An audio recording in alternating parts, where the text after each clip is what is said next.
وليا مرشدا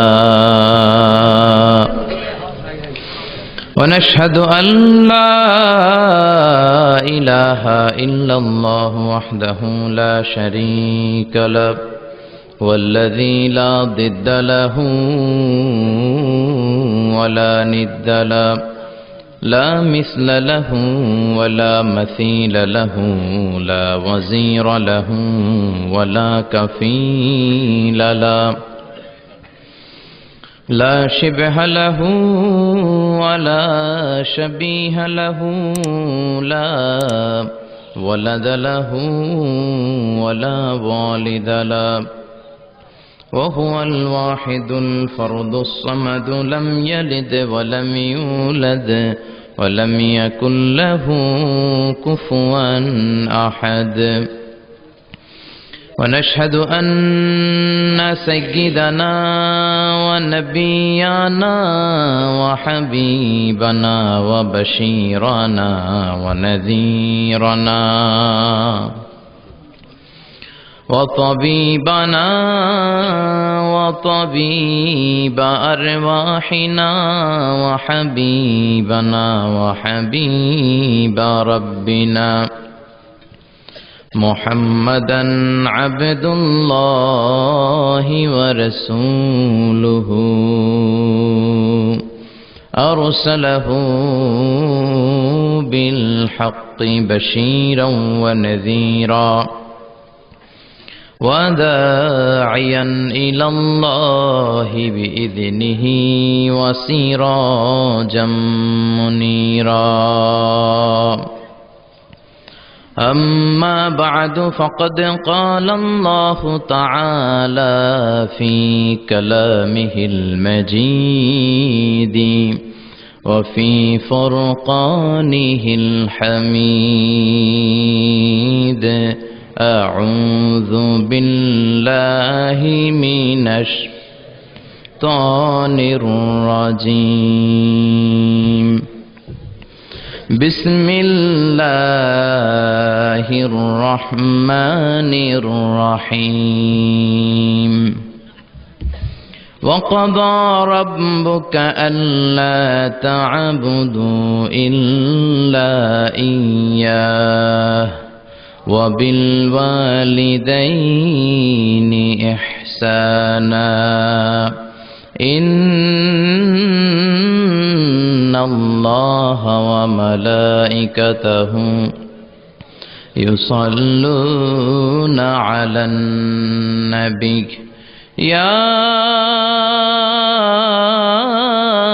أيها الذين آمنوا صلوا عليه وسلموا تسليما اللهم صل على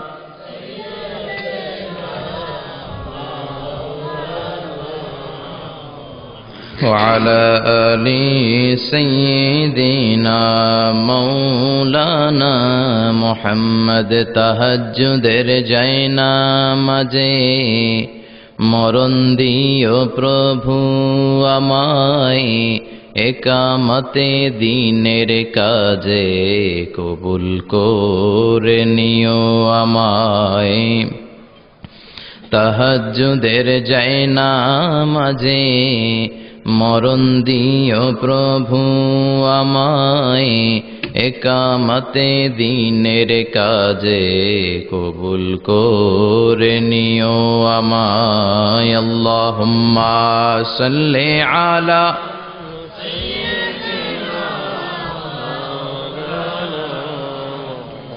وعلى آل سيدنا مولانا محمد لا إله إلا الله لا إله إلا الله جر لا إله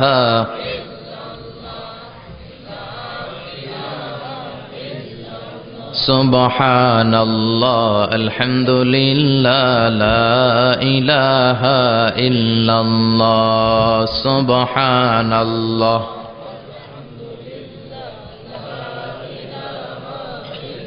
আল্লাহ নামের জিকির করবে যারা, আল্লাহর কাছে প্রিয় তারা, আল্লাহর কাছে প্রিয় যারা, জান্নাতে প্রবেশ করবে তারা। জোরে লা ইলাহা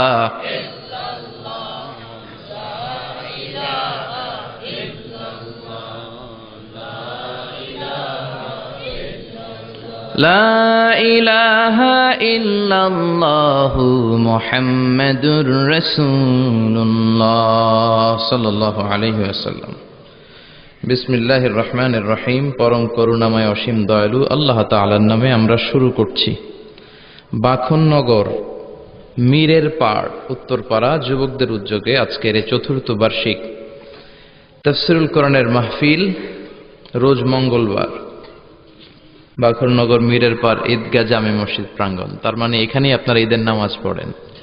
অনেক বরকতময় জায়গা, অনেক আল্লাহর ওলিদের ধুলা ধন্য পা লেগেছে যেই ময়দানে, এরকম একটা ঈদগাহে মসজিদের পাশে, পৃথিবীর বুকে সবচাইতে শ্রেষ্ঠ জায়গা, আল্লাহর ঘর, তার পাশে এরকম চমৎকার এক রজনীতে আমরা মহাবিশ্বয় মহাগ্রন্থ আল কোরআন আল কারীম থেকে সরাসরি কিছু কথা শুনবার জন্য একত্রিত হয়েছি। আমরা এই প্রোগ্রামে উপস্থিত হতে পেরে খুশি না বেজার? কম না বেশি? আমরা সবাই খুশি পরিমাণে বেশি আওয়াজ করে পড়েন আল্লাহু আকবার। আজকের প্রোগ্রামের সভাপতি হাজী মোহাম্মদ নজরুল ইসলাম ভূঁইয়া সাহেব, বাখননগর। প্রধান অতিথি জনাব কাজী আব্দুল খায়ের, চেয়ারম্যান 14 নং নবীপুর পূর্ব ইউনিয়ন পরিষদ। আমাকে রেখেছেন প্রধান বক্তা, আপনাদের শুকরিয়া জানাই। প্রধান আকর্ষণ ছিলেন বিশিষ্ট ইসলামী চিন্তাবিদ মুফাসসিরে কোরআন আবু বকর সিদ্দিক আল হাবিবি, কিশোরগঞ্জ। চমৎকার কথা বলেছেন, খুব সুরেলা গলা। সুরেলা গলাটাও আল্লাহর একটা নেয়ামত, ঠিক কিনা? আর যত নেয়ামতই আল্লাহ দিয়েছে, এই নেয়ামতের শুকরিয়া আদায় করতে হয়। তাহলে নেয়ামত বাড়ায় দেয় কে? আর নেয়ামত দেওয়ার পরে যদি শুকরিয়া আদায় না করেন, ওই নেয়ামত কেড়ে নিবে কে? বরং শাস্তি দিবে কে? আল্লাহর শাস্তি হজম করার ক্ষমতা আমাদের আছে? জোরে বলেন নাই।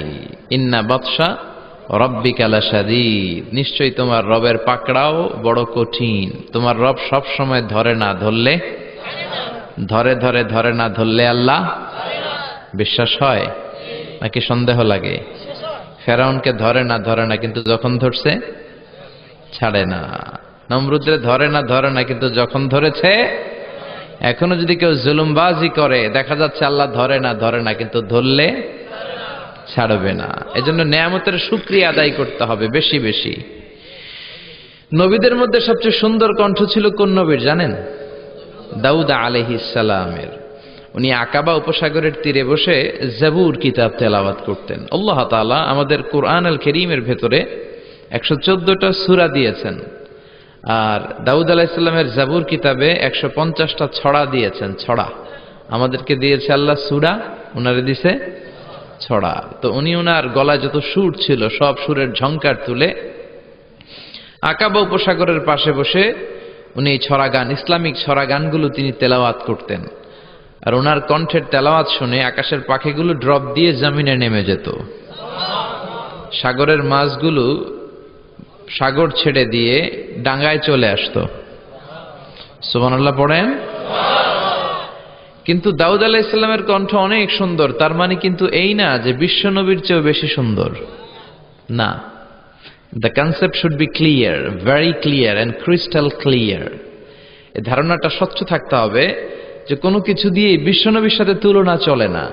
সব তুলনা, কম্প্যারিজন, এটা বিশ্বনবীর পরে, বিশ্বনবীর তুলনার ঊর্ধ্বে। There is no any kind of comparison, whether it's the color, body fitness, the tune and melody, the personality. Our Prophet, the last messenger Muhammad, is out of any kind of comparison. পড়েন আল্লাহু আকবার। আমার নবী সব তুলনার ঊর্ধ্বে। এটা চেহারার দিক থেকে হোক, গায়ের শক্তির দিক থেকে হোক, গলার সুরের দিক থেকে হোক, আর ব্যক্তিত্বের দিক থেকে হোক, কোন নবীর সাথে আমার নবী, বিশ্ব নবী, পেয়ারা নবী মুহাম্মদুর রাসূলুল্লাহ সাল্লাল্লাহু আলাইহি সাল্লামের সাথে কি কোনো তুলনা চলে? জোরে বলেন। দাউদ আলাইহিস সালামের কণ্ঠ ছিল বড় মিষ্টি, তবে বিশ্বনবীর চাইতে মিষ্টি নয়। বিশ্বনবীর কণ্ঠ ছিল পাগল করা। কারে আব্দুল বাসিত ইবনে আব্দুস সামাদের তেলাওয়াত শুনে পৃথিবী পাগল হয়ে যায়। মিশারি রাশেদ আল আফাসির তেলাওয়াত শুনে বিশ্ববাসী পাগল হয়ে যায়। শাইখ আব্দুর রহমান আস-সুদাইসির তেলাওয়াত শুনে বিশ্ববাসী পাগল হয়ে যায়। কারি আব্দুল বাসিত ইবনে আব্দুস সামাদ পাকিস্তানে একটা কনফারেন্সে কোরআনের আয়াত তেলাওয়াত করেছিলেন বিভিন্ন সুরে, সুরের ঝংকার তুলে। ইন্দিরা গান্ধী ছিল চিফ গেস্ট, প্রধান অতিথি। উনি কাঁদতে কাঁদতে বেহুশ হয়ে গেছেন, ওনারা কেউ ধরে রাখতে পারে না। সুবহানাল্লাহ পড়বেন না? জামাল আব্দুল নাসের মিশরের প্রেসিডেন্ট, উনি কারি আব্দুল বাসিত ইবনে আব্দুস সামাদকে সোভিয়েত ইউনিয়ন নিয়ে গেলেন, যেটাকে বর্তমানে আমরা বলি রাশিয়া। রাশিয়াতে যাওয়ার পরে সেখানে সব কমিউনিস্ট লিডার রাতের বেলা তাদের ডিনার হবে, নৈশ ভোজ হবে এবং খাওয়া শেষে ড্রিঙ্কস হবে, অ্যালকোহল, রেড ওয়াইন মানে লাল মদ খাবে। আর দুনিয়াকে মজা লেলো, দুনিয়া তোমারই হবে। তো জামাল আব্দুল নাসের সাথে যত মন্ত্রী গিয়েছিল সবাইকে পরিচয় করায় দিচ্ছে, এটা আমার ফিনান্স মিনিস্টার, এটা ডিফেন্স মিনিস্টার, এটা হোম মিনিস্টার, এটা এই মিনিস্টার, সেই মিনিস্টার। তো যখন আব্দুল বাসেদ, উনি আবার প্যান্ট শার্ট টাই পরতেন না, জুব্বা পরতেন, ঢোলা জুব্বা। তো উনাকে জিজ্ঞেস করলো এই লোকটাকে। তো জামাল আব্দুল নাসের পরিচয় করে দিচ্ছে, উনি আমাদের কারি, উনি কোরআন তেলাওয়াত করে, আমাদের ধর্মীয় গ্রন্থ আবৃত্তি করে। তো কমিউনিস্ট লিডার বলে এটা আবার কোন জিনিস, কারি আবার কি, তোমাদের কিতাব আবৃত্তি করে, এটা আবার কি? বলতেছে আমাদের প্রোগ্রামে তোমরা যেমনি বেলি ড্যান্স দেখো, নাচানাচি দেখো, আমাদের বিভিন্ন প্রোগ্রামে আমরা কোরআনের তেলাওয়াত শুনি। আর এই কারি মিশরের সর্বশ্রেষ্ঠ কারি। তো রাশিয়ার কমিউনিস্ট নেতারা বলল তাহলে আজকের রাতে আমাদের বেলি ড্যান্স না হোক, আজকে রাতে, রাতের খাবারের পরে তোমাদের এই কারি আমাদেরকে একটু তেলাওয়াত শোনাক। তো আব্দুল বাসিত ইবনে আব্দুস সামাদ রে জামাল আব্দুল নাসের বলল আপনি একটু তেলাওয়াত করবেন, সবাই যখন মদ খাবে আপনি একটু তেলাওয়াত করবেন। মদ খেয়ে নারী পুরুষ একসাথে ডান্স করার কথা ছিল, তো ডান্স বন্ধ হয়েছে আপনার তেলাওয়াতের কারণে, আপনি তেলাওয়াত করবেন। তা আব্দুল বাসিত ইবনে আব্দুস সামাদ উনি চোখ বন্ধ করলেন আর আল্লাহরে বললেন, আল্লাহ আমি তোমার কোরআনকে, আমার কণ্ঠে যত সুর আছে সব সুরকে উজাড় করে দিয়ে তেলাওয়াত করব, তুমি আমার তেলাওয়াত দিয়ে এই কমিউনিস্ট নেতাদের হৃদয়টারে নরম করে দিও। উনি চোখ বন্ধ করে তেলাওয়াত করতে লাগলেন এবং তেলাওয়াত করা অবস্থায় তিনি চোখ বন্ধ রাখা অবস্থায় তেলাওয়াত করলেন। এটা বানিয়ে বলছি না, ওনার ইন্টারভিউ, একটা ইন্টারভিউতে উনি নিজেই বলেছেন। তো তেলাওয়াত শেষে যখন উনি চোখ খুললেন, দেখলেন যত নেতা আছে সব মদ রেখে দিয়ে কাঁদতে শুরু করেছে। তো জামাল আব্দুল নাসের বললেন, আপনারা কাঁদেন কেন? তারা বলতে শুরু করলো, আসলে তোমাদের এই আবৃত্তিকারক কি আবৃত্তি করতেছে আমরা কিছুই বুঝি না, এর অর্থ বুঝি না, এর মানা বুঝি না, এটার সিগনিফিকেন্স বুঝি না, কিন্তু দেখলাম এই তেলাওয়াতের সাথে সাথে আমাদের হৃদয়টা ঠান্ডা হয়ে যাচ্ছে। আমাদের হৃদয়ে অনেক জ্বালা, অনেক দুঃখ কষ্ট, আর এগুলোকে ভুলে থাকার জন্য আমরা রাতে মদ খাই। কি খাই? এরকম আবৃত্তিকারক যদি আমাদের দেশে থাকতো, আমরা মদ ছেড়ে দিয়ে রাতে এই আবৃত্তি শুনতাম। চিল্লায় পড়েন আল্লাহু আকবার। ওই কোরআন আজও আছে না নাই? কিন্তু সেই কোরআন তেলাওয়াতের মতো সেই কণ্ঠ আমাদের নাই, সেই কোরআন থেকে আমলের মতো ইচ্ছা আমাদের নাই। আজানের ধ্বনি আজও আছে, কিন্তু বেলালের সেই সুর নাই। ফালসাফা আজও আছে, গাজালির সেই রূহ নাই। ঠিক কিনা? আজও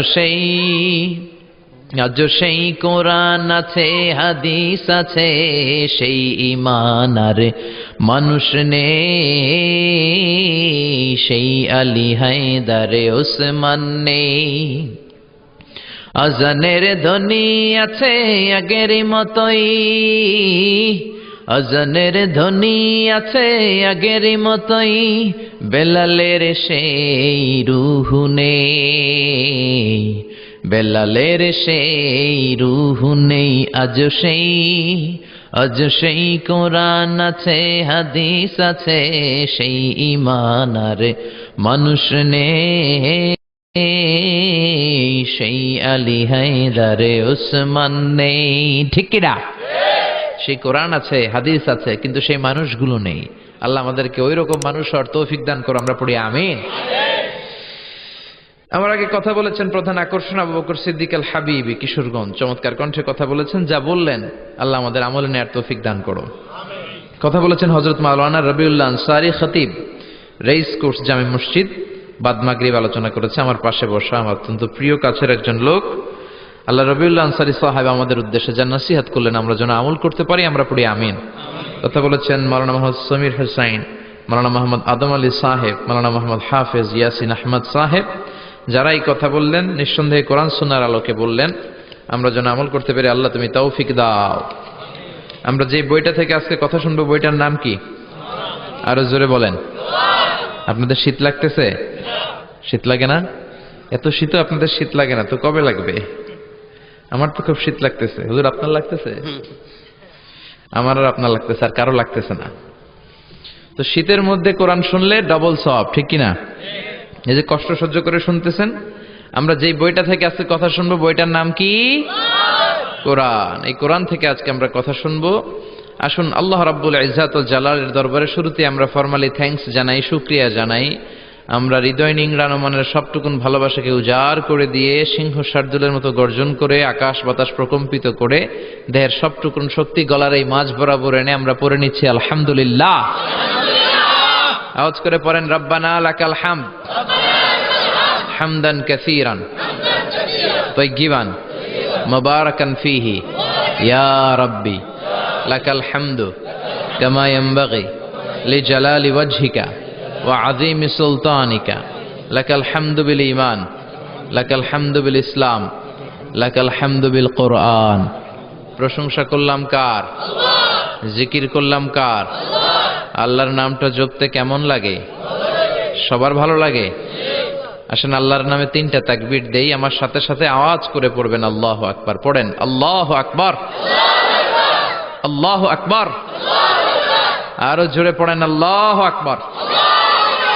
আল্লাহ তুমি কবুল করো।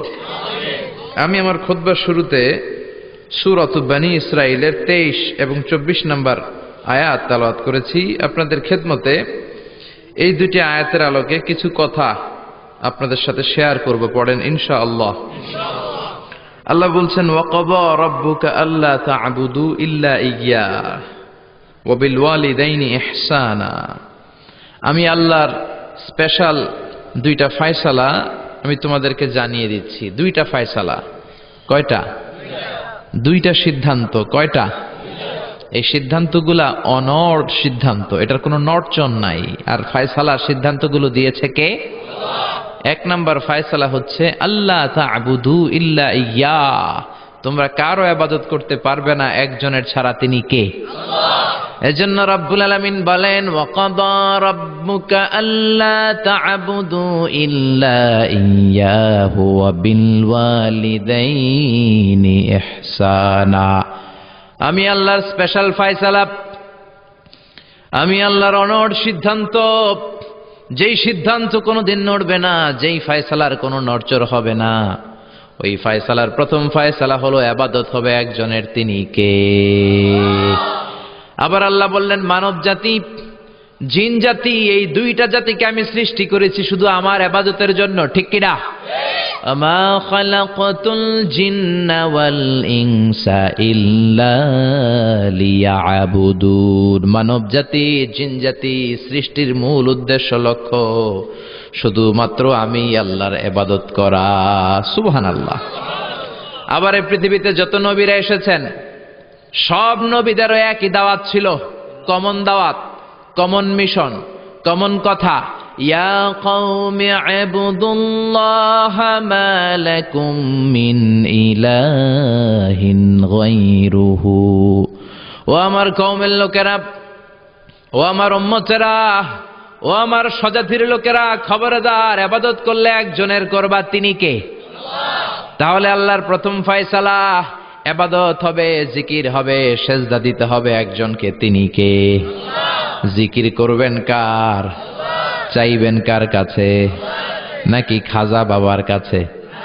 নাকি ল্যাংটা বাবা? কেউ ফিরে না খালি হাতে, খাজারে তোর দরবারেতে। বলে না, বলে না, বলে না? আরে কত দরবার থেকে কত মানুষ খালি হাতে ফিরে আসে। দামি মোবাইল নিয়ে ঢুকছে, চোরে মোবাইল চুরি করে নিয়ে গেছে। এখন মোবাইল তো নাই, খালি হাতে ফিরে আস, কি করবে? দামি জুতা নিয়ে ঢুকছে, জুতা চুরি হয়ে যায়, ধাক্কা ধাক্কিতে জুতা চুরি হয়, তো খালি পায়ে ফিরে আসে, আছে না নাই? আমি একটা দরবার থেকে কেউ কোনোদিন খালি হাতে ফিরে না। দরবারটা কার দরবার?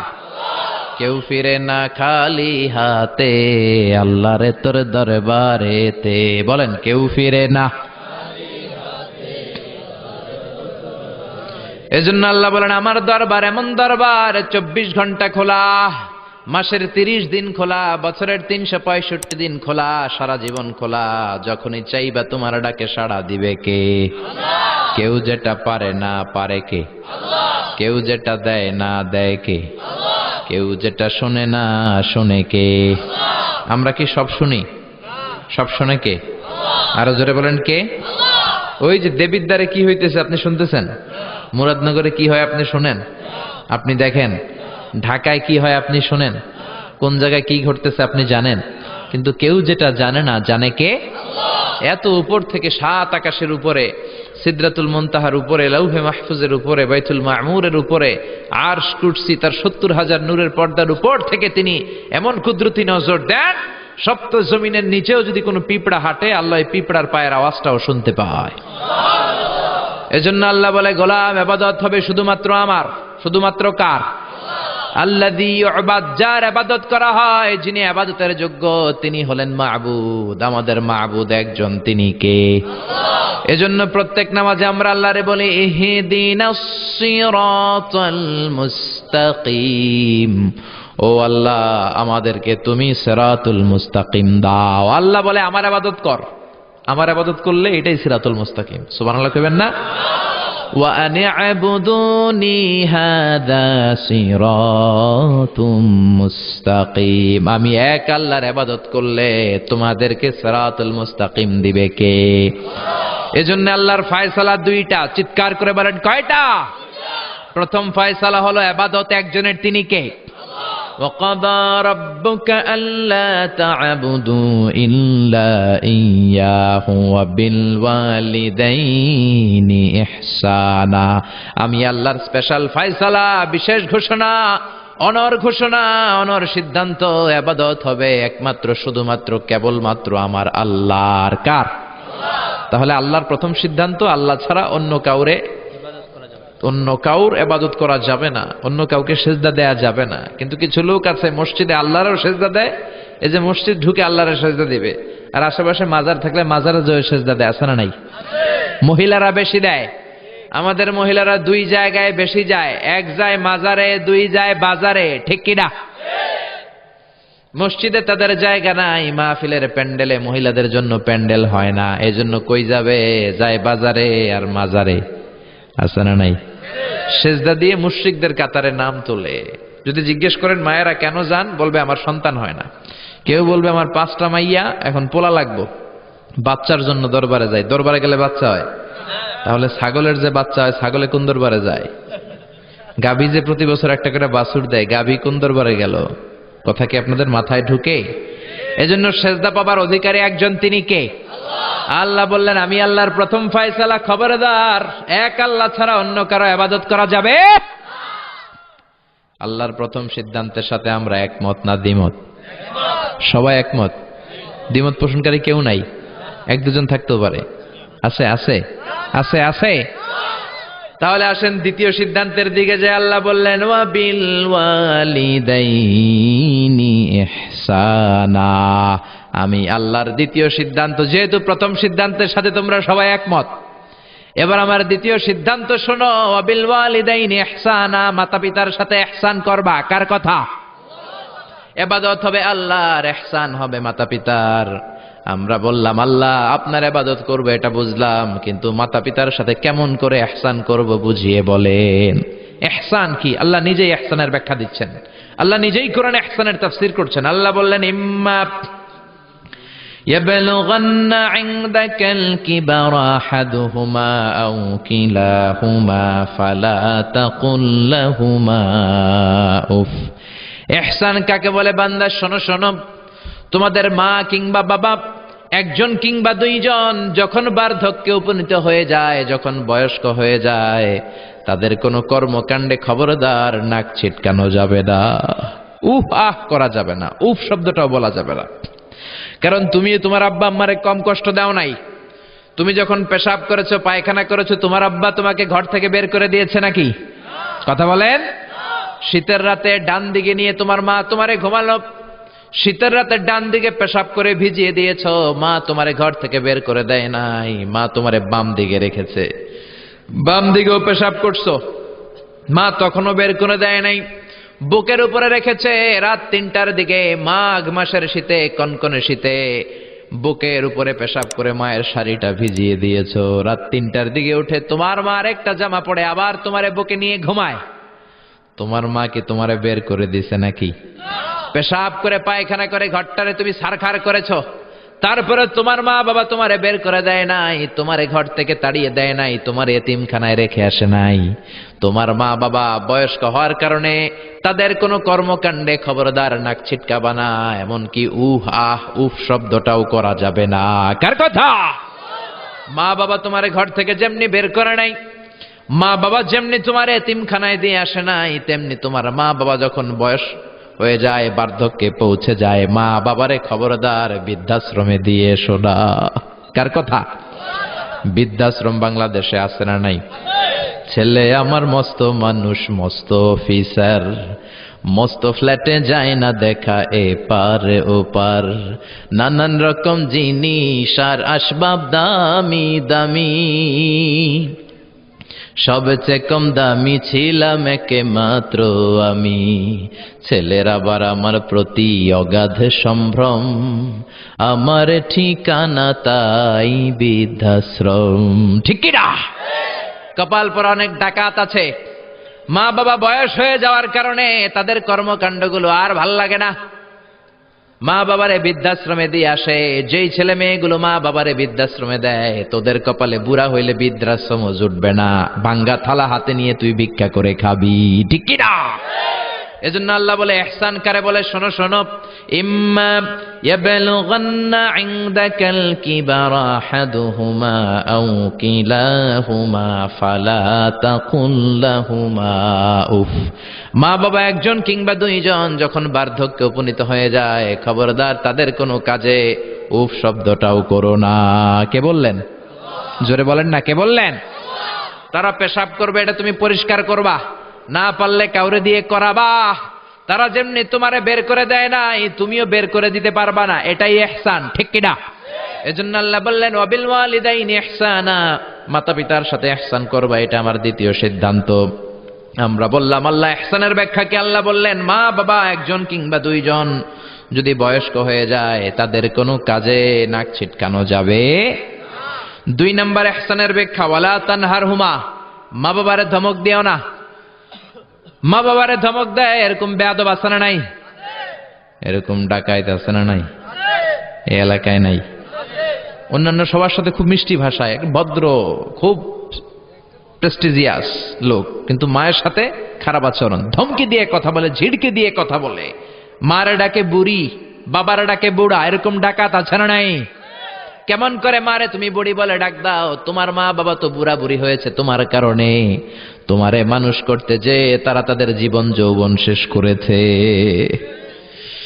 তোমারে লেখাপড়া করাতে যে তারা তাদের জমি জমা হারিয়েছে, তোমারে বিদেশে পাঠাতে যে তারা তাদের ভিটে মাটা ছাড়া হয়েছে। কেমন করে মারে তুমি বুড়ি ডাকো, বাবারে তুমি বুড়া ডাকো? খবরদার, আল্লাহ বললেন, ওয়ালা তানহারহুমা, আব্বা আম্মা কাউরে তোমরা ধমক দিও না। ধমক দেয়া যাবে? কথা বলেন। এরপর আল্লাহ বললেন ইহসানের 3 নম্বর ব্যাখ্যা, ওয়াকুল লাহুমা কওলান কারীমা, মা বাবা দুইজনের সাথে ভালো আচরণ করো, কোমল ভাষায় কথা বলো। কার আইন? আইনটা কার? যত কার্টিসি তুমি জানো, যত ভদ্রতা, যত পোলাইটনেস, যত হাম্বলনেস তোমার জানা আছে, সব ভদ্রতাকে উজাড় করে মা বাবার সাথে কথা বলো। চিল্লা এখন ঠিক কিনা? এরপর আল্লাহ বললেন ওয়াখফিদ লাহুমা, জানাহায যুল্লি মিনার রাহমাতি ওয়া কুর রাব্বিরহামহুমা কামা রাব্বায়ানি সাগীরা ওয়াখফিদ লাহুমা জানাহায যুল্লি মিনার রাহমাহ। রহমতের ডানা মা বাবার দুইজনের জন্য বিছিয়ে দাও।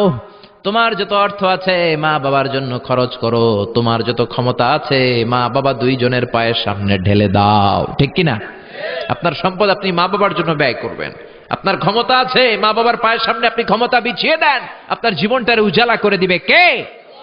আর আব্বা আম্মা একজন কিংবা দুইজন যদি এই ক্ষণস্থায়ী দুনিয়া ছেড়ে পড়ে চলে যায়, আব্বা আম্মার কবরের সামনে দাঁড়িয়ে দোয়া কর, রব্বির হামহুমা কামা রাব্বায়ানি সাগীরা ওয়া কুর রব্বির হামহুমা কামা রাব্বায়ানি সাগীরা। ও আল্লাহ, আব্বা আম্মা দুজন আমরা যখন ছোট ছিলাম আমাদেরকে যেমনি আদর দিয়ে, সোহাগ দিয়ে, ভালোবাসা দিয়ে আমাদেরকে কাছে টেনে নিয়েছে, আমার আব্বা আম্মা দুইজনকে তুমিও তোমার কাছে আদরের চাদর দিয়ে তোমার কাছে তুমি টেনে নিও। পড়ে না আমিন?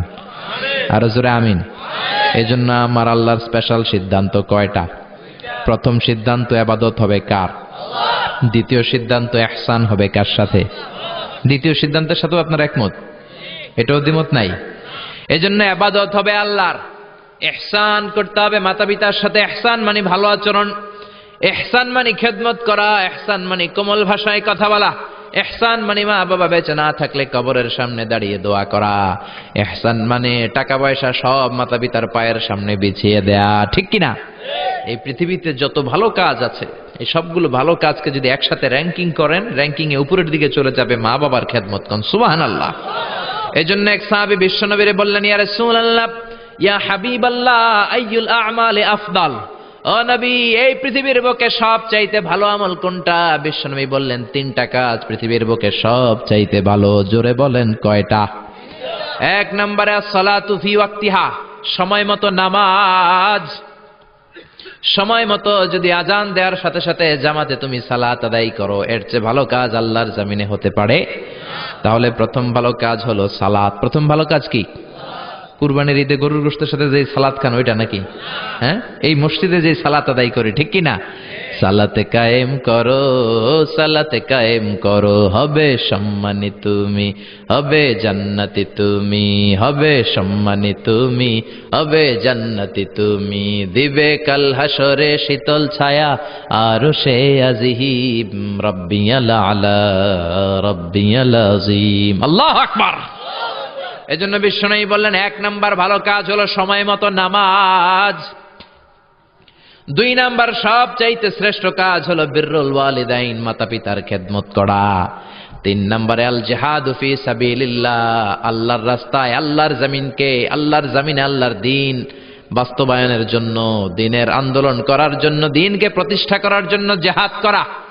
ওই জিহাদ হলো 3 নাম্বারের ভালো কাজ। তার মানে এই পৃথিবীর শ্রেষ্ঠ আমলগুলোর মধ্যে মা বাবার খেদমতটা আছে না নাই? আবার আরেক হাদিসে বললেন, বিশ্বনবী বললেন, মা বাবার খেদমত করা জিহাদের চাইতেও বেশি সওয়াব। সুবহানাল্লাহ। বাড়িতে যে কইেন, চিল্লায় পড়েন আল্লাহু আকবার।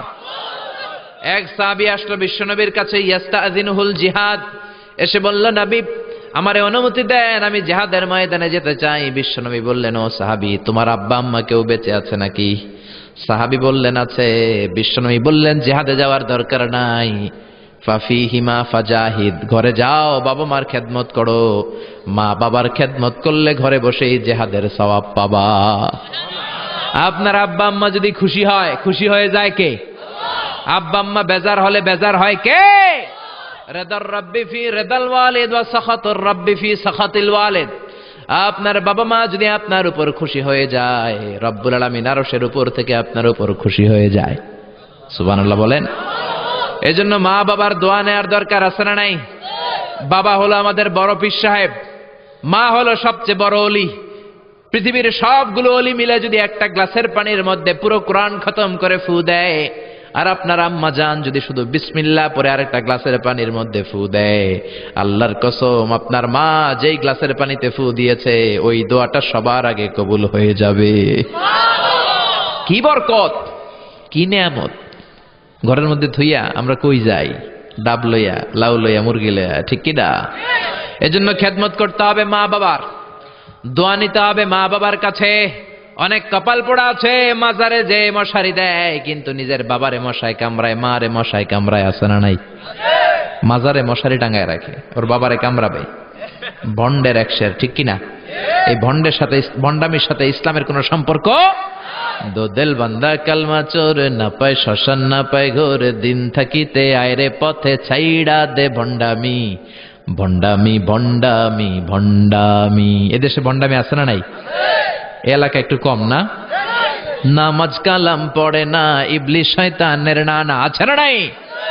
নামাজ রোজা করে না, ইবলিস শয়তানের নানা, ধর্মের একখান খুঁটি ধইরা কয়দিন করবা হয়রানি, ভন্ডামি ভন্ডামি ভন্ডামি, ছাইড়া দে ভন্ডামি, ঠিক কি না?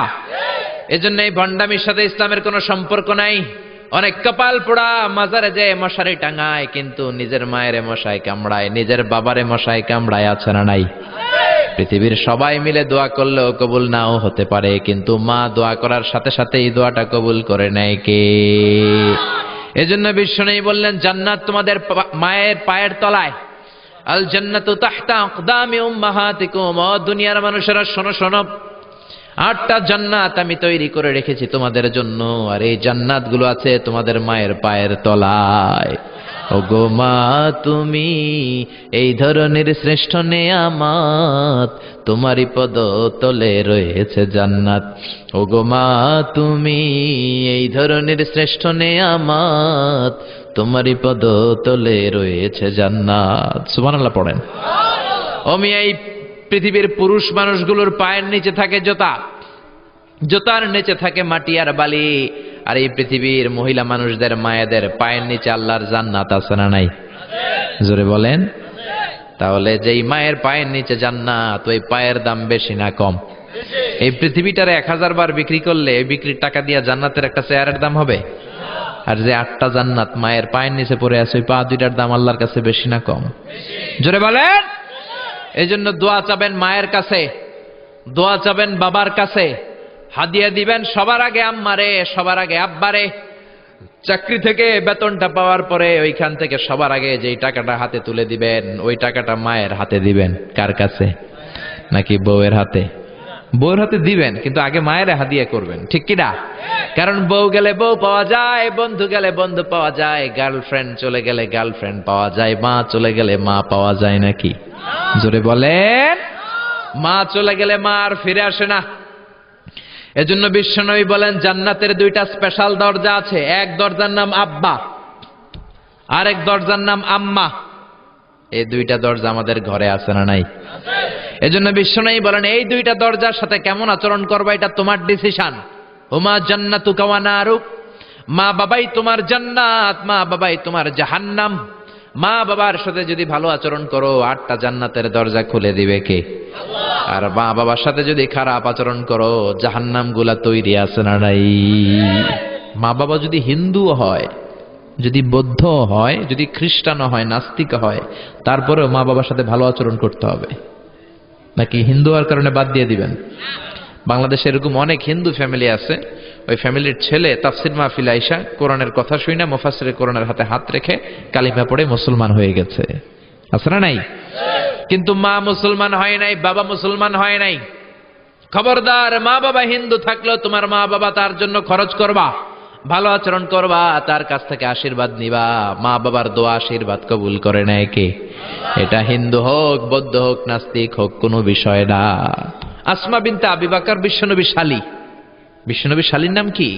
আসমা বিনতে আবি বকর। বিশ্বনবীরে বললেন নবী আনা মুসলিমা, আমি মুসলিমা, আমার আম্মা মুশরিকা, আফা আসলুহা, বুখারীর বর্ণনা। এখন আমি কি করব? আম্মা যদি আমার কাছে আসে আম্মা জানের সাথে ভালো আচরণ করব নাকি? আম্মা তো মুশরিকা, আমি মুসলিমা। বিশ্বনবী বললেন খবরদার, মুশরিকা হোক কাফেরা হোক, সিলিহা, মা বাবার সাথে ভালো আচরণ করো। অবশ্যই তোমার মায়ের দোয়া তুমি নিবে, অবশ্যই তোমার মায়ের সাথে তুমি ভালো আচরণ করবে। চিল্লা এখন ঠিক কিনা? এই পৃথিবীতে অনেক নবী ছিল, যেই নবীদের বাবা ছিল মুশরিক কাফের, আছে না নাই? সাইয়েদনা ইব্রাহিম গোটা মুসলিম মিল্লাতের পিতা, জাতির পিতা সাইয়েদনা ইব্রাহিম আলাইহিস সালাম, উলুল আজমি মিনার রাসূল, জালিল কাদর পয়গম্বর, কিন্তু ওনার আব্বা কালিমা পড়ে মুসলমান হয় নাই। বাবার নাম কি? আযর। মুশরিক, মূর্তি বানাইতো, মূর্তি বানানোর ইন্ডাস্ট্রি ছিল তার বাবা। চিল্লা এখন ঠিক কিনা? তাই বলে কি বাবার সাথে খারাপ আচরণ করছে? বাবারে গালি দিছে? ইয়া আবাতি লিমা তা'বুদু মা লা ইয়াসমা'ু ওয়া লা ইউবসিরু ওয়া লা ইউগনি আনকা শাইআ।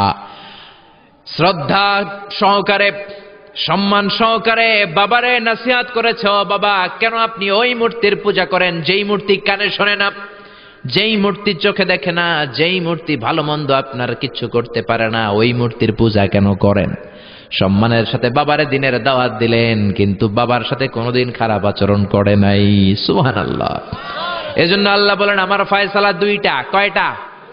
ইবাদত হবে কার আর ইহসান হবে কার সাথে? বিশ্বনবী বললেন ইহসান করবা না কেন? কারণ এই মা বাবা এমন রহমত, মা বাবার চেহারার দিকে তাকালেই সওয়াব আছে না নাই? বিশ্বনবী বলছেন আন-নাযার ইলা সালাসাতি আশিয়া ইবাদাত, তিনটা জিনিসের দিকে রহমতের নজর করে তাকালে আমলনামায় সওয়াব দেয় কে? এক নম্বরে আন-নাযার ইলাল মুসহাফ, কোরআনের দিকে রহমতের নজরে তাকালে সওয়াব আছে না নাই? দুই নম্বর আন-নাযার ইলাল কাবা, হজ করতে গেলেন, উমরা করতে গেলেন, কাবার দিকে নজর দেওয়ার সাথে সাথেই সওয়াব আছে না নাই? তিন নম্বরে আন-নাযার ইলা ওয়াজহিল ওয়ালিদাইন, মাতা পিতার চেহারার দিকে রহমতের নজরে একবার তাকালে কবুল হজের সওয়াব দিবে কে? এক সাহাবী বললেন ও নবী গো, ওয়ালাউ মিআ মাররা, 100 বার যদি আমি আমার আম্মার চেহারার দিকে রহমতের নজরে তাকাই তাহলে কি 100টা কবুল হজের সওয়াব হবে নাকি?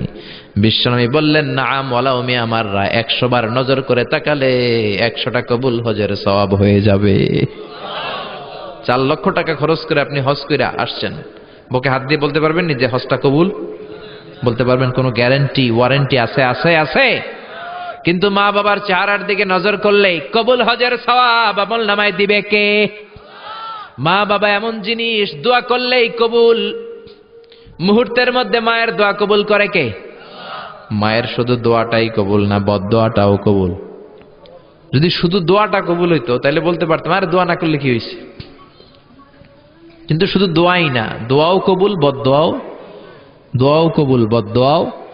এজন্য মা বাবার ছেলে মেয়েদের উদাহরণ হচ্ছে তরমুজ আর ছুরির মতো।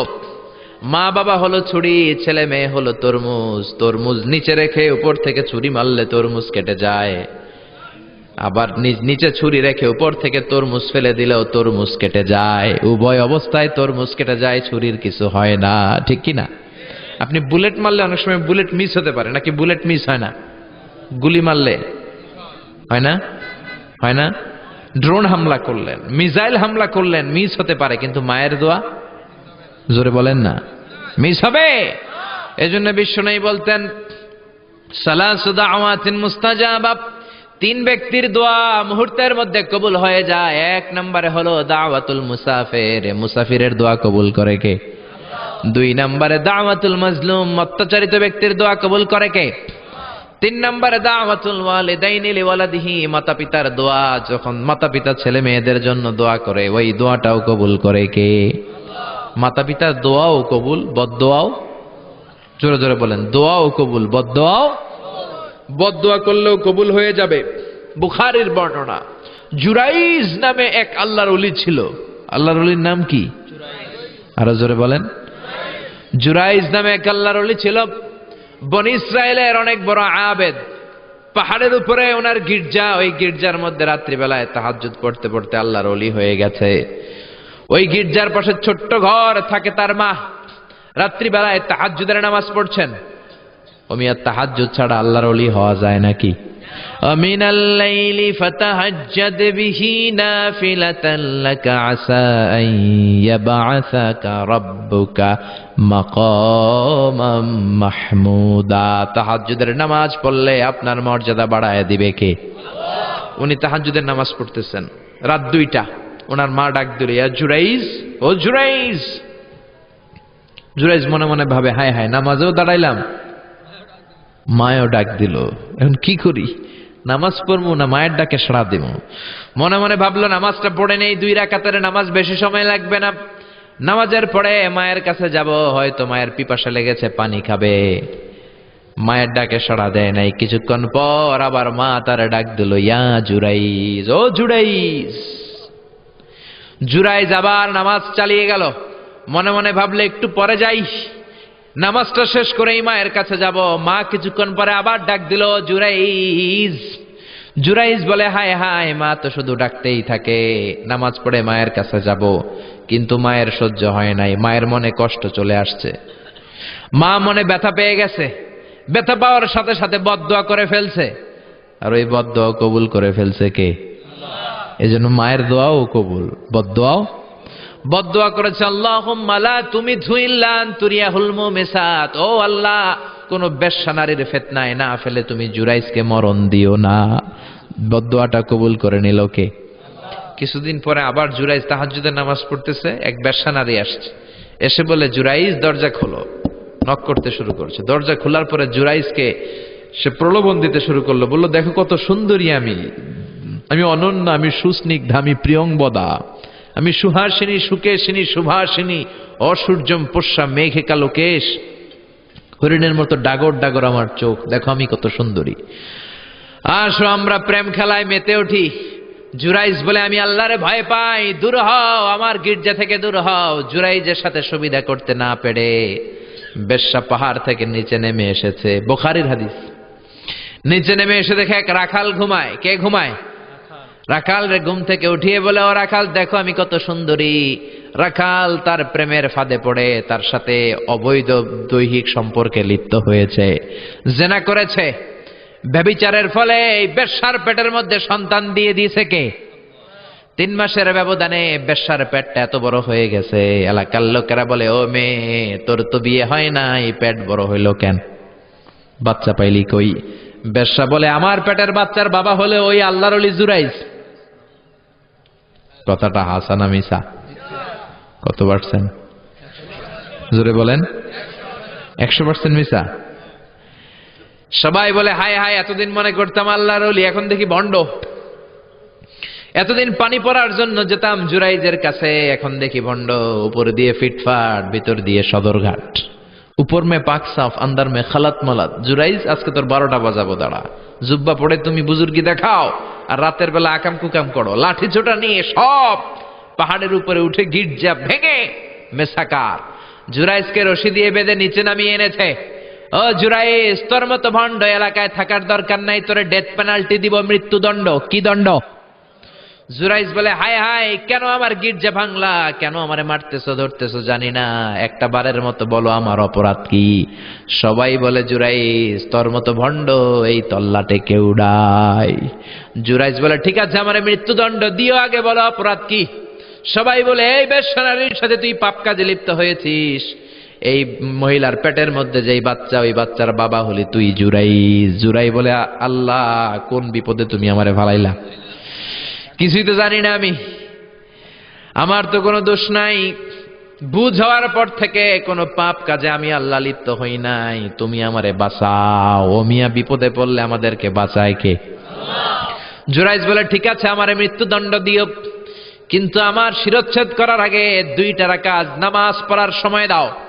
জুরাইজ 2 রাকাত নামাজ পড়ে চোখের পানি ছেড়ে দিয়ে আল্লাহর ডেকে বলে, আল্লাহ, তুমি যদি এক হও, তুমি যদি লাম ইয়ালিদ ওয়া লাম ইউলাদ হও, আজকে আমি 1000 মানুষের সামনে ওই বেশ্যা নারীর পেটের বাচ্চাটারে প্রশ্ন করব, তুমি বাচ্চার মুখের জবান খুলে দিও।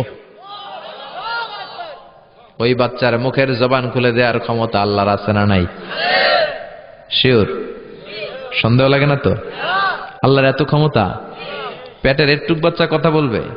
পারবে, পারবে, আসলে পারবে। ও আল্লাহ, তুমি যদি এক হও, তুমি যদি সব ক্ষমতার অধিকারী হও রব্বুল আলামিন, আমি বেশ্যার বাচ্চার পেটের দিকে তাকিয়ে নজর করে বলবো, ও বাচ্চা, তুমি কথা বলো। আল্লাহ, তুমি ওই পেটের বাচ্চার মুখের জবান খুলে দিও। সুবহানাল্লাহ, সুবহানাল্লাহ, চিল্লায় পড়েন আল্লাহু আকবার। এই পৃথিবীতে 3টা বাচ্চা। কয়টা? 3টা। একটা মায়ের পেটের ভেতর থেকে, আরেকটা মায়ের কোল থেকে বয়স্ক মানুষের মতো আওয়াজ করে আমাদের মতো কথা বলেছিল। সুবহানাল্লাহ পড়েন। তিনটাই শুনবেন নাকি দুইটা শুনবেন? তিনটাই। এক হচ্ছে সৈয়দনা ইউসুফ। সৈয়দনা ইউসুফকে ভাইয়েরা কুয়ার মধ্যে ফেলেছে। বণিক দল সৈয়দনা ইউসুফকে কুয়া থেকে নিয়ে মিশরে বিক্রি করছে, জানেন না? ইউসুফ আলাইহিস সালামের ঘটনা জানেন? সবাই জানেন। বিক্রি করার পরে মিশরের সেকেন্ড ইন পজিশন সেনাপতি আজিজে মিসর অনেক অনেক টাকা দিয়ে তাকে কিনে নিয়ে জুলাইখার হাতে দিয়েছে। কার হাতে? জুলাইখার নামও জানেন? জুলাইখার হাতে দেওয়ার পরে জুলাইখা তারা নিজের ছেলের মতো মানুষ করতে শুরু করেছে। কিন্তু সৈয়দনা ইউসুফ যখন যুবক হয়ে গিয়েছে, ওনার চেহারা এত সুন্দর ছিল, জুলাইখা নিজেই ইউসুফের প্রেমে পড়ে গিয়েছে। নাউজুবিল্লাহ পড়েন। জুলাইখা বলে, ইউসুফ আমি তোমারে ভালোবাসি। ইউসুফ কয়, আমি আল্লাহরে ভালোবাসি। জুলাইখা বলে, ইউসুফ আমি তোমার সাথে প্রেম করতে চাই। ইউসুফ বলে, আমি কার সাথে প্রেম করতে চাই? প্রেমের কথা কি বললেই হয়? বেটে বলে হইতে হবে না? প্রেম তো চোরের জমি নয়, জবরদখল করে হয়। প্রেমের দখল নিতে হলে প্রেমেই নিতে হয়, ঠিক কি না? জুলাইখা বলে, আমি তোমারে ভালোবাসি, আমি তোমার প্রেমে হাবুডুবু খাই। ইউসুফ বলে, আমি কারে ভালোবাসি? কোনোভাবেই ইউসুফরে রাজি করাতে পারে না। জুলাইখার একটা দাসী ছিল, দাসীর নাম কালিমামা। জুলাইখা কালিমামারে বলে, ও কালিমামা, কোনোভাবে ইউসুফরে বুঝাতে পারলাম না। একটা কাজ করবা, আজ রাত 12টার দিকে আমার গোপন কক্ষে নিয়ে আসবা। ওই গোপন কক্ষে যেতে বড় বড় 60টা দরজা পার হইতে হয়। কয়টা? 60টা দরজায় বড় বড় 60টা তালা লাগাবা, তারপরে ইউসুফরে আমার কাছে নিয়ে আসবা। ওই প্রাসাদটা আমি নিজে দেখে এসেছি, যে প্রাসাদের মধ্যে সৈয়দনা ইউসুফ আলাইহিস সালাম আর জুলাইখার এই ঘটনাটা ঘটেছে। মিশরে একটা থানা আছে, ওই থানার নাম বদরেশিন।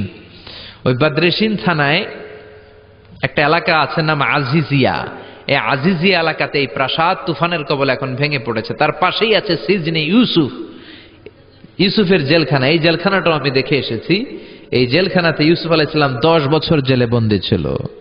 মিশর একটা পাহাড় আছে তুর পাহাড়, যে তুর পাহাড়ের উপরে উঠে সৈয়দনা মূসা আলাইহিস সালাম 2 বার আল্লাহর সাথে কথা বলেছেন, অনেকবার আল্লাহর সাথে কথা বলেছেন। ওই তুর পাহাড়ে আমি 2 বার উঠেছি। ওইটার উপর একটা মসজিদ আছে, একটা গির্জা আছে, একটা সিনাগোগ আছে। 3 ধর্মের লোকদের কাছে ওইটা পবিত্র জায়গা, সবাই যায়। আমরা মুসলমানরাও যাই, ইহুদিরাও যায়। ইহুদিরা সিনাগোগে যে ইবাদত করে, খ্রিস্টানরা চার্চের ভেতরে গির্জার ভেতরে যে ইবাদত করে, আমরা মসজিদের ভেতরে যে জিকির করি কার? লা ইলাহা লা ইলাহা ইল্লাল্লাহু মুহাম্মাদুর রাসূলুল্লাহ সাল্লাল্লাহু আলাইহি ওয়াসাল্লাম। এজন্য রব্বুল আলামিনের এমন ক্ষমতা, ছোট্ট বাচ্চার মুখেও জবান দিয়ে দিতে পারে কে? সৈয়দনা ইউসুফ আলাইহিস সালাম যখন যুবক হয়ে গেলেন, উনার প্রেমে মাতোয়ারা জুলাইখা মাতোয়ারা হয়ে যখন কোনোভাবেই ইউসুফকে আর কাবু করতে পারে না, তখন সৈয়দনা ইউসুফকে কাবু করার জন্য কালিমামাকে নির্দেশ দিয়েছে, নিজের দাসীকে নির্দেশ দিয়েছে, কালিমামা আজ রাত 12টায় আমার স্পেশাল প্রাসাদে 60টা দরজার মধ্যে বড় বড় তালা লাগিয়ে তুমি ইউসুফকে নিয়ে আসবা। সৈয়দনা ইউসুফের কাছে কালিমামা যেয়ে বলে, ও কালিমামা, ও কালিমামা। ইউসুফের কাছে যেয়ে বলে, ইউসুফ, জুলাইখা তোমারে ডেকে পাঠিয়েছে। ইউসুফ বলে, রাত বাজে 12টা। জোরে বলেন, কয়টা? এত রাতে কি বলার জন্য ডেকেছে? যাও, আগামীকাল সকালে আমি যে কথা শুনবো। কালিমামা বলে, না না, আগামীকাল সকালে গেলে হবে না, জুলাইখা এখন যেতে বলেছে। কখন? ইউসুফ চোখের পানি ছেড়ে দিয়ে আল্লাহর ডেকে বলে, আল্লাহ, ও মাবুদ, জীবনে কোনো অপরাধ করি নাই, আমার বয়স হওয়ার পর থেকে আজ পর্যন্ত কোনো অন্যায় করি নাই। না জানি আজকে আমি আমার ঈমান হারা হয়ে যাই, না জানি আজকে আমি আমার চরিত্রটা হারাই রে মাবুদ। ও আল্লাহ, তোমার উপর তাওয়াক্কুল করে আমি গেলাম। কালিমামা সৈয়দনা ইউসুফ আলাইহিস সালামকে নিতে লাগলো, আর দরজার মধ্যে বড় বড় এক একটা তালা ঝুলাতে লাগলো। 60টা তালা ঝুলানোর পরে সৈয়দনা ইউসুফকে স্পেশাল ঘরের মধ্যে ঢুকিয়ে কালিমামা আরেক দরজা দিয়ে বের হয়ে যায়। এখন ওই স্পেশাল গোপন কক্ষের মধ্যে শুধু 2 জন মানুষ, একজন নারী আরেকজন পুরুষ। চিল্লায় বলেন, একজন আরেকজন পুরুষ। জুলাইখা আর ইউসুফ। জুলাইখা বলে, ও ইউসুফ, বাঁচার কোনো মাধ্যম নাই, যে কোনো ভাবেই হোক আজকে আমি আমার মনোরঞ্জন করেই ছাড়বো, যেমন করেই হোক তোমার প্রেম আমি হাসিল করে ছাড়বো, আমি তোমারে ভালোবাসি। সৈয়দনা ইউসুফ বলে, আমি আল্লাহরে ভালোবাসি। কারে ভালোবাসি? সুবহানাল্লাহ কইবেন না? জুলাইখা বলে, আমি তোমারে ভালোবাসি। সৈয়দনা ইউসুফ বলে, ও জুলাইখা, আমি আল্লাহরে ভালোবাসি। একের পর এক জুলাইখা তার দেহের কাপড় খুলতে শুরু করেছে, নিজেকে উপস্থাপন করতে শুরু করেছে। আল্লাহর নবী ইউসুফ ডান দিকে দৌড় দেয়, আবার বাম দিকে দৌড় দেয়। জুলাইখা বলে, ইউসুফ, বাঁচার কোনো মাধ্যম নাই, কারণ বড় বড় 60টা তালা 60টা দরজার ভেতরে আছে না নাই? আরো জোরে বলেন, আছে রাডাই। পালানোর কোনো মাধ্যম নাই, যে কোনো ভাবেই হোক আমার হাতে তোমার ধরা দিতে হবে। সৈয়দনা ইউসুফ চোখের পানি ছেড়ে আল্লাহরে ডেকে বলে, আল্লাহ, জীবনে কোনো অপরাধ করি নাই, এই বিপদ থেকে তুমি আমারে বাঁচাও। আল্লাহ বললেন, জিব্রাইল, যাও যাও, তাড়াতাড়ি তুমি ইউসুফের কাছে যাও, আমার নবী ইউসুফরে বাঁচাও। আমার নবী ইউসুফের কানের সামনে যে বলো, ইলা নাহিয়াতিল বাব, দরজার দিকে দৌড়াও। কোন দিকে? আরো জোরে বলেন, কোন দিকে? ইলা নাহিয়াতিল বাব, দরজার দিকে দৌড়াও। সাইয়েদনা জিব্রাইল বলে, আমি পৃথিবীতে আমার পুরো জীবনে মাত্র কয়েকটা সময়ে খুব দ্রুত বাতাসের বেগে নেমে এসেছিলাম। এর মধ্যে ওই দিন যেদিন ইউসুফের কাছে ঈমান বাঁচানোর জন্য আল্লাহ আমারে পাঠিয়েছিল। আরেকদিন হচ্ছে যে দিন ইসমাইলকে বাঁচানোর জন্য আল্লাহ আমারে দুম্বা দিয়ে পাঠিয়েছিল। আল্লাহু আকবার।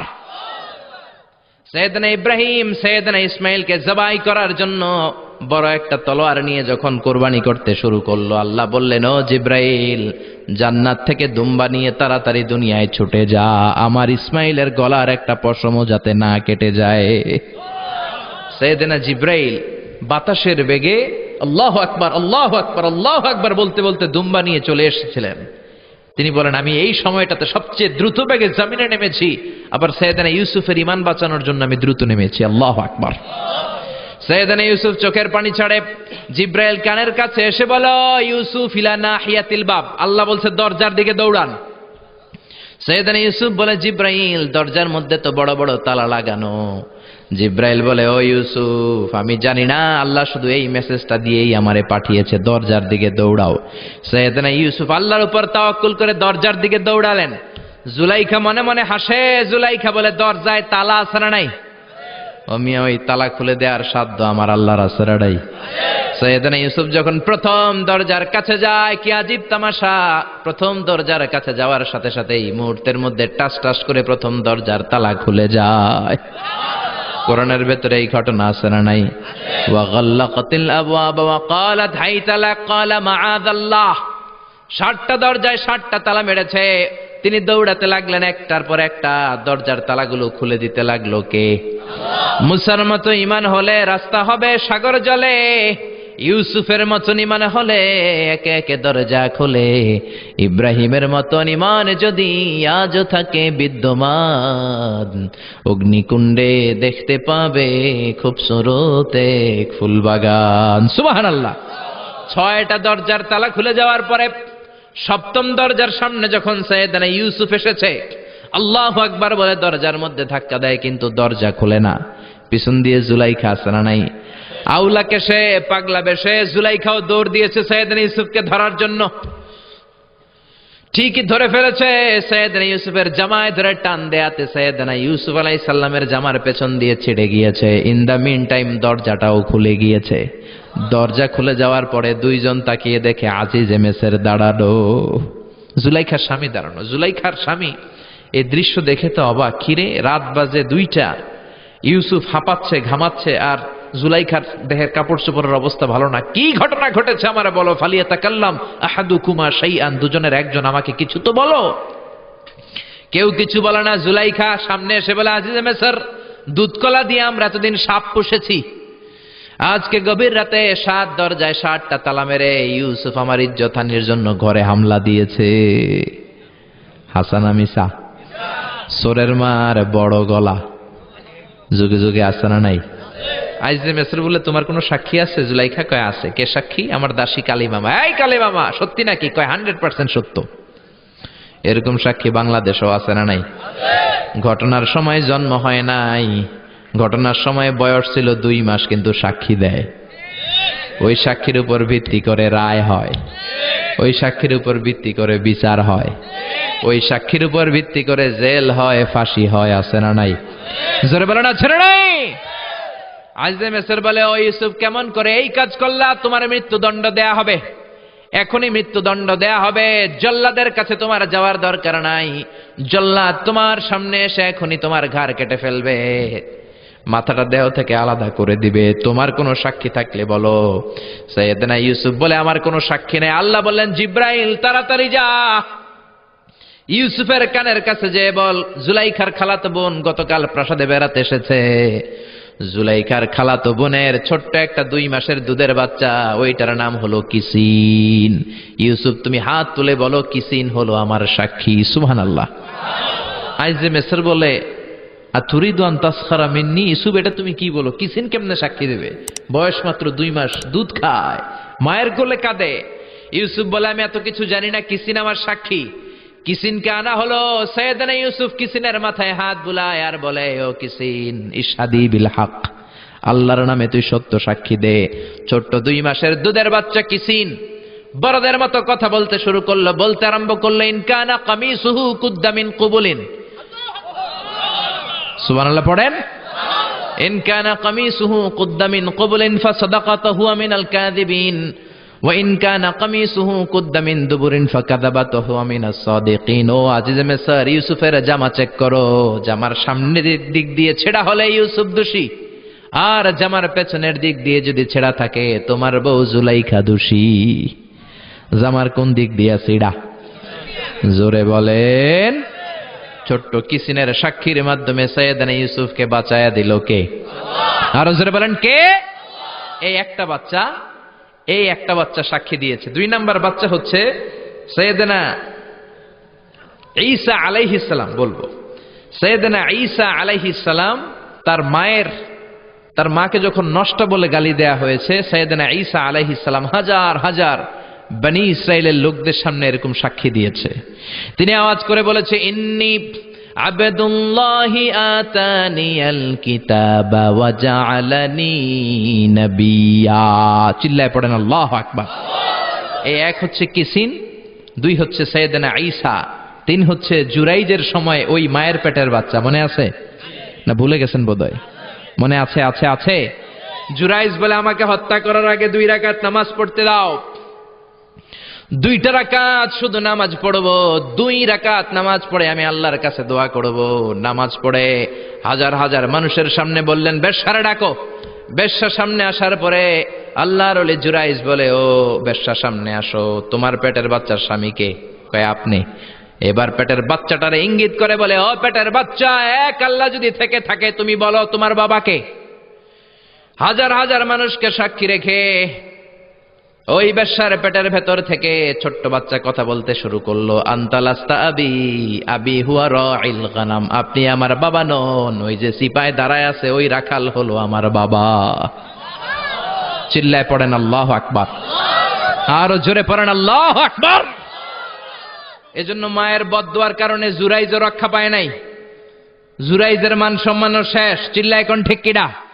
এজন্য মা বাবা দোয়া করলেও কবুল, মা বাবা বদদুয়া করলেও কবুল, মা বাবা দোয়া করলেও কবুল হয়, বদদুয়া করলেও কবুল হয়। এজন্য আমার আল্লাহর ফয়সালা 2টা। জোরে বলেন কয়টা? আরো জোরে বলেন কয়টা? 1 হলো ইবাদত হবে একজনের, তিনি কে? আর ভালো আচরণ করতে হবে মা বাবার সাথে, দোয়া নিতে হবে মা বাবার কাছ থেকে। রাজি আছেন? সবাই রাজি আছেন? এজন্য আমার আল্লাহর স্পেশাল ফয়সালা কয়টা? আরো জোরে বলেন না। 2টা ফয়সালা। ইবাদত একজনের হবে, তিনি কে? আর ইহসান হবে মা বাবার। ইহসান কার? এজন্য মা বাবার কাছ থেকে দোয়া নেওয়ার দরকার আছে না নাই? রাজি আছেন?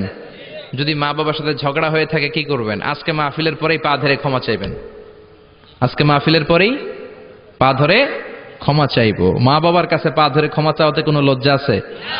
জোরে বলেন, লজ্জা আছে? আর